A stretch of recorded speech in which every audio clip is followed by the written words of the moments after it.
Private education માફિયાઓનો પર્દાફાશ થયો છે. હાજરી વગર પાસ કરાવવાના કૌભાંડનો પર્દાફાશ થયો છે. જોશીપુરામાં પ્રાઇવેટ કોચિંગના નામે આખું આ કૌભાંડ ચાલતું હતું. તગડી ફી ઉઘરાવી ખિસ્સા ફરતા ગુજરાત એજ્યુકેશનના સંચાલકો. શોર્ટકટથી પાસ કરાવવાની ગેરંટી આપતું હતું આ private coaching centre. Gujarat education નામની સંસ્થામાં શૈક્ષણિક ગેરરીતિનું કૌભાંડ ચાલતું હતું. સ્કૂલ કે કોલેજના નિયમિત હાજરી આપ્યા વગર પરીક્ષામાં પાસ કરાવવાનો દાવો કરતા હતા. પરીક્ષામાં માઇક્રો કોપી દ્વારા પેપર લખાવવામાં આવતું હતું. ઓફિસના રિસેપ્શન પર બેઠેલી મહિલાનો પરીક્ષામાં પાસ થવાની ગેરંટી આપતો વિડીયો વાયરલ થયો છે. વિડીયો વાયરલ થતાં જ ક્રાઇમ બ્રાન્ચની ટીમે સ્થળ પર જઈ અને દરોડા પાડ્યા. ઓફિસમાંથી મોટી સંખ્યામાં વિદ્યાર્થીઓના દસ્તાવેજો, વિવિધ યુનિવર્સિટીના ફોર્મ મળ્યા.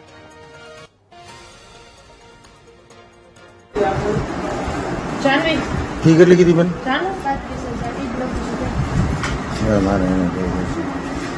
નામાં એને પાસ થવા માટે ટૂંકમાં હું તમે કહો છો કે એને ત્યાં આપવું કરશે? હા, એ બધું ત્યાં આપી દેશે મટીરિયલ. પાસિંગ ગેરંટી બેન?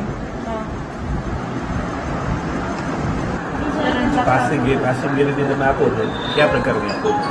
પાસ ત્યાં એ લોકો છે ને તમને મટીરિયલ બધું આપી દે, લખવાનું જે પ્રશ્નો પૂછાણા હોય ને એનું બધું જોઈ લખવાનું. ઓલી તમે કઈ કયો કોપી શું કહેવાય જોઈને જ લખવા દે હે ને? એટલે જ પાસિંગ ગેરંટી આપે. પણ ભક્ત કવિ નરસિંહ મહેતા યુનિવર્સિટીને જ્યાં સુધી લાગે વળગે છે ત્યાં સુધી આવા કોઈ એજન્ટની વ્યવસ્થાઓ નિયમ અનુસાર હોતી નથી. હું તો વાલીઓ અને વિદ્યાર્થીઓને પણ અપીલ કરું છું કે તમે કોલેજના અમારા હેલ્થ સેન્ટરમાં જાઓ. જે જીકાસની જે અમારી એડમિશનની પ્રક્રિયા જે આપણા રાજ્યના લેવલ ઉપર એક જ પ્રકારે થાય છે ત્યાંથી જ એડમિશન લઈ આવા કોઈ પ્રાઇવેટ કોચિંગ ક્લાસવાળાઓ કે અથવા તો કોઈ પ્રાઇવેટ પાર્ટી એ કોઈ પણ યુનિવર્સિટીના નામ દઈ અને એડમિશન લઈ અને પૈસા લઈ અને વ્યવહાર કરતી હોય તો એ નિયમની એકદમ વિરુદ્ધ છે.